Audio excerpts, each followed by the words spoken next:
Pernah dengar kalau IQ rata-rata orang Indonesia itu cuma 78? Kalau iya, kamu pasti tahu apa reaksi banyak orang. Kaget, marah, minder, bahkan ada yang nyinyir. Pantesan negara kita begini. Tapi sebenarnya angka itu datang dari mana? Apa artinya? Dan yang lebih penting, apakah angka itu benar-benar mencerminkan kita? IQ adalah alat untuk mengukur kecerdasan. Tapi yang diukur itu spesifik, logika, pemahaman bahasa, kemampuan spasial, dan pemecahan masalah. Semua hal yang sangat berguna di ruang kelas, di meja kerja, dan di laboratorium. Masalahnya, tes ini lahir dari Eropa, dari dunia yang punya sejarah, bahasa, dan budaya yang sangat berbeda dari kita. Tes itu netral? Enggak, karena cara orang belajar, berpikir, dan memecahkan masalah itu semua dibentuk oleh konteks hidupnya. Bayangkan ini, kamu suruh anak dari desa terpencil ngerjain soal analogi verbal dalam bahasa Indonesia baku, yang bahkan orang Jakarta pun bingung artinya. Lalu kamu ambil nilai itu dan bilang dia kurang pintar. Bukan otaknya yang salah, tapi cara kita melihat dia.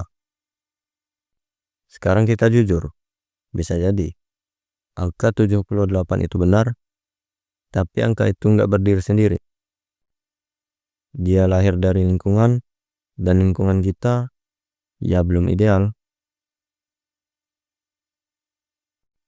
Rata-rata anak Indonesia masih hidup dengan keterbatasan, kurang gizi, kurikulum membosankan, guru yang tidak terlatih berpikir kritis, bahkan waktu belajar yang tergantikan oleh kerja membantu keluarga.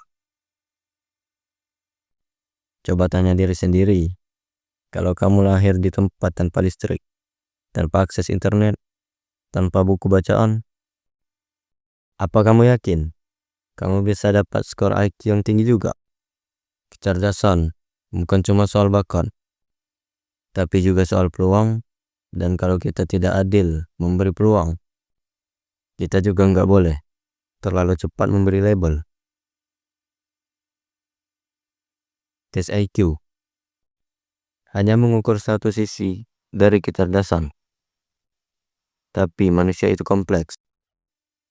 Kita juga punya kecerdasan emosional, sosial, kreatif, spiritual. Kita punya kemampuan bertahan hidup, kemampuan beradaptasi, dan kearifan lokal yang luar biasa yang tidak pernah masuk soal pilihan ganda. Anak yang bisa memperbaiki motor tanpa sekolah teknik, ibu rumah tangga yang mengatur keuangan rumah tangga dengan penghasilan pas-pasan, pedagang kaki lima yang bisa beradaptasi dengan pasar yang terus berubah. Apakah mereka tidak cerdas hanya karena tidak lulus tes IQ? Kecerdasan kita tidak selalu bisa diukur dengan angka, tapi bisa dilihat dalam cara kita bertahan, belajar, dan saling tolong-menolong. Sekarang, jangan salah paham. Bukan berarti angka itu harus kita abaikan. Tes IQ bisa jadi indikator, bukan vonis. Ia bisa memberi sinyal kalau sistem pendidikan kita perlu dibenahi. Kalau anak-anak kita perlu lebih banyak gizi, lebih banyak bacaan, lebih banyak ruang untuk berpikir.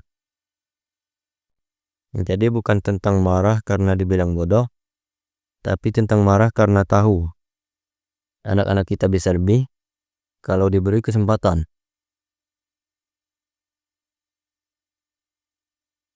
IQ orang Indonesia 78 mungkin, tapi bukan itu akhirnya.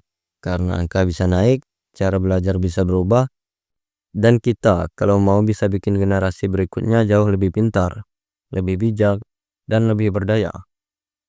Jangan cuma tanya, kenapa angka kita bisa rendah? Tanya juga, apa yang bisa kita lakukan supaya semua anak bisa tumbuh dengan cerdas, membentuk versi terbaik mereka.